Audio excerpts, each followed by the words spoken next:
Welcome to Collage of Health for September 1st. Welcome back if you are coming back to the channel, and welcome if you're here for the first time.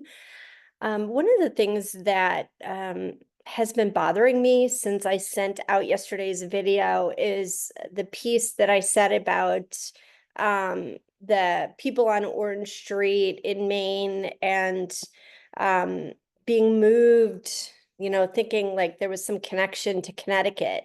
And then Danbury, Connecticut came up. And then when I got out of the records, I looked up Danbury, Connecticut, and indeed there had been, I don't know, it wasn't a trafficking situation as much as a kidnapping situation. And the people who were the kidnappers were apprehended, and there's millions of dollars. I think it's $2 million bond for them. So when I went into the Akash yesterday, I felt like people were moving in and out of the house on Orange Street and what I thought to be Portland, Maine, Orange Street.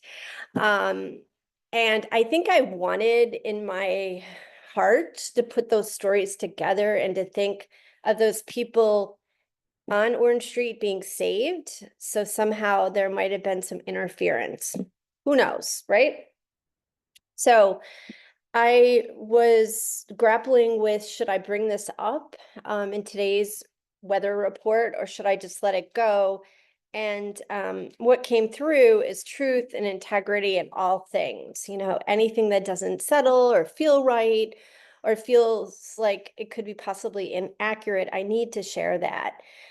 So that was where my mind was when I went into the Akash today. And seems like a pretty nice reading overall, that came through. And I didn't really ask about the Orange Street thing, but I did want to know, was I correct with people moving in and out? And I got a sense that yes, there were people still in the house, but there was traffic coming in and out. Maybe people, it's like a holding space, and these people start there and then they're trafficked out and then they're brought there. So that's what came through today. And then the number 26 came through, 26 Orange Street. And that number has come through before, and there isn't a 26 Orange Street in Portland, but there is one that pops up when I do a Google search within an hour away in a town called Lewiston, Maine. So I have other means of working within the psychic realm, one of which is using a pendulum.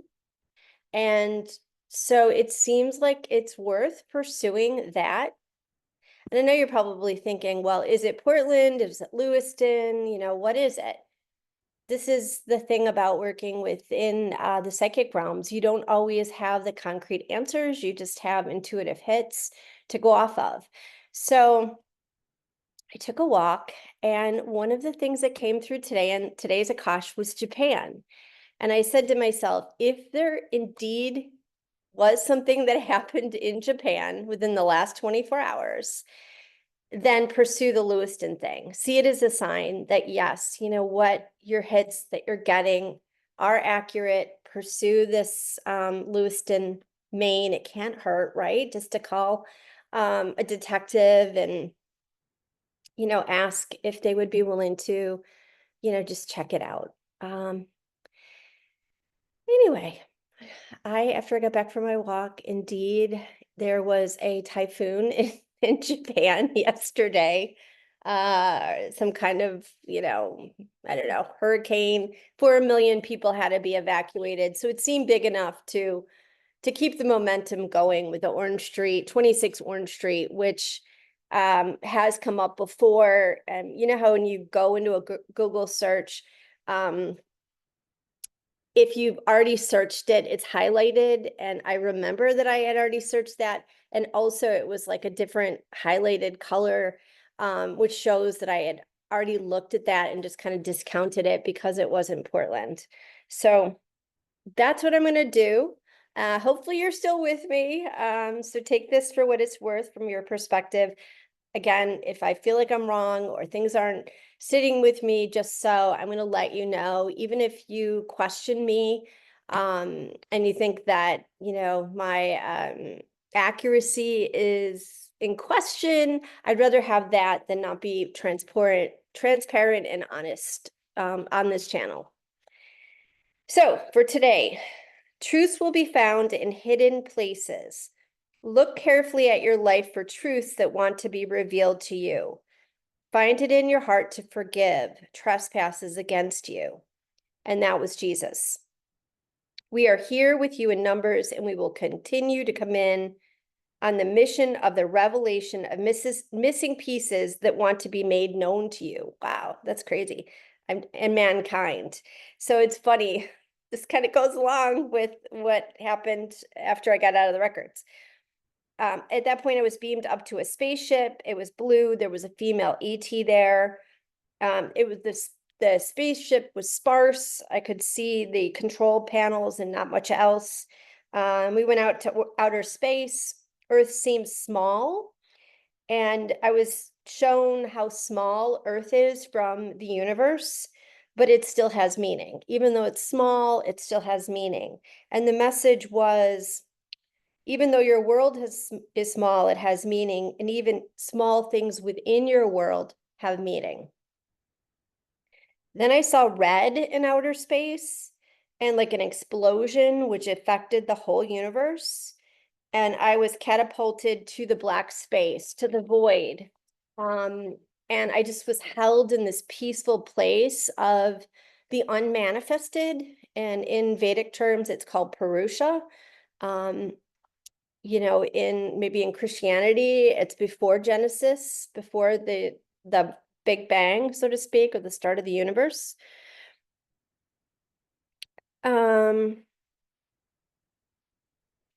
I was asked to be lowered back into my body at that point. I was like, okay, I want to come back into incarnation in my body. I saw 2024 was a timeline, and I asked to be shown the specifics of what would happen. And they told me that they wouldn't show me that any specifics. It was like they folded a piece of paper and they said, we can't show you. But the year 2027 came up, that everything would be completed, a cycle would complete, and it would be like the chasm between the end and the beginning, the before and after of the new beginning, the start. I got a positive note from Jesus saying my paths are opening up for me and for many people, for the audience. And this is a time of great change, great opportunity. I just want to repeat that because some of this seems really apocalyptic, but a time of great opportunity. Don't look away. Don't look back. Don't look back to what you're leaving behind. Just look forward. Look into the now as you proceed into the future. Step into the present moment with assurance that all will be well, and it will be. There's multiple timelines playing out, which is really hard to understand from this reality, but basically, like, there's a lot of different things that could happen, and it's going to be dependent on our consciousness and our frame of reference. I heard a quote yesterday that consciousness dictates the universe. So the timelines are going to be based on where we're at from a mental perspective and a spiritual perspective.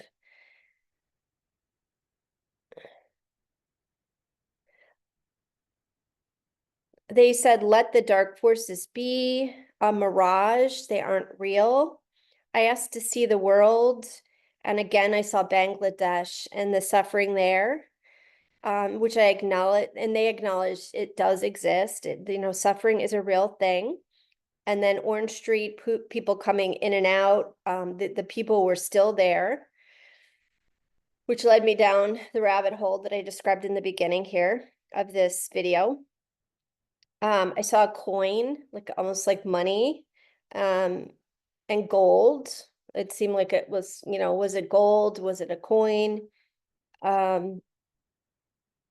As I saw this visual, a really loud plane went by overhead, so I don't know the significance of that. I asked about suburban preparedness. I did a video on, have water, have a generator, like a a jackery if you could afford one. Definitely like things like beans and rice and things like that. And I said, do we need to be prepared? Like, is that a real thing? And they said, there's no preparing for what's next. Only safety can be found in your heart. And you will be successful in all things. Get your life in order. So this is a message for me and for you. Japan came up.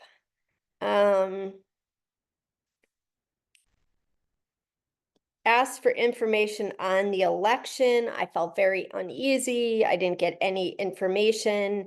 They said, don't parlay with fools. A venture that I'm considering. They said it felt positive in my personal life. They said I'd be spreading myself out in many different directions, which, if you know me, that is not unusual. I tend to do that. I felt like I was walking on stones, like these warm stones. It was just really comforting at one point. They said, love one another. This is, definitely all these messages are for you and for me, whoever's watching this. But this one especially, I would love to emphasize this for everyone. Love one another, don't judge. Love one another, don't judge. And I was given a scroll from Jesus. And I was talking to a friend the other day, and she felt like scrolls represent contracts that I've made with the divine before I've incarnated into human form. So I thought that was kind of a beautiful thing. So it's kind of a contract of, me just being in my heart, loving others, not judging. And then he bowed to me and said, thy will be done. The fallen ones will, this is weird. So I don't know. I was told to write it down. It's the fallen ones will have light hair, and then I don't know what that means. Yeah, I don't know what that means. If you have light hair, please don't take offense. I do want to, it did trigger for me, and of course, this is total conjecture. It's not about the Akashic records. But when I worked in mental health long ago, in my first job, it was in my 20s. I worked on an adolescent unit, and there was a client on there, and he was very frightening. He frightened everyone. He was sociopathic, and he was psychopathic, and he was insane. So he was very tall and he had like blue eyes and like this white hair. And he had told the counselor, the therapist, that he had murdered someone and cut their body up into pieces and then burned it. So it was just, out of all the clients I've had, like he felt the most dark of anyone, but he was almost like an albino. And that came through. So I don't know what that has to do with. It makes me think of like Hitler and the Aryan race. And of course, please forgive me if you have blonde hair and blue eyes. It doesn't mean you. They said to me, write everything down we say and don't censor, because I wanted to censor that out. And they said, if this is, I said, is this accurate? And they said, truthfully. So, and then they said, widows, let the chips fall as they may. Lighter days are ahead. And then I saw little Enki, and he said, follow your heart. He handed me a flower. I said, what type of flower is this? He said, whatever you wish. And I went into the hell realms. So it's like up, down, hell realms. And I observed what hell is like. And I saw these hungry ghosts that can never get enough. They were just filled with greed and fear. Got lots of images. And then an image, then I came out of the hell realms and I saw a car and it became a fan, like almost like it fanned out. So that's today's message. Take it for what it's worth. I hope you continue to join me even even if this sounds disjointed and nuts and crazy and all that it is, but when you go into the non-ordinary and you leave the rational mind and you go into the intuitive mind, lots come up. And who knows if it's real or if it's not, but it's real enough that I'm putting a stake on it and sending it out as my own. So thanks for listening.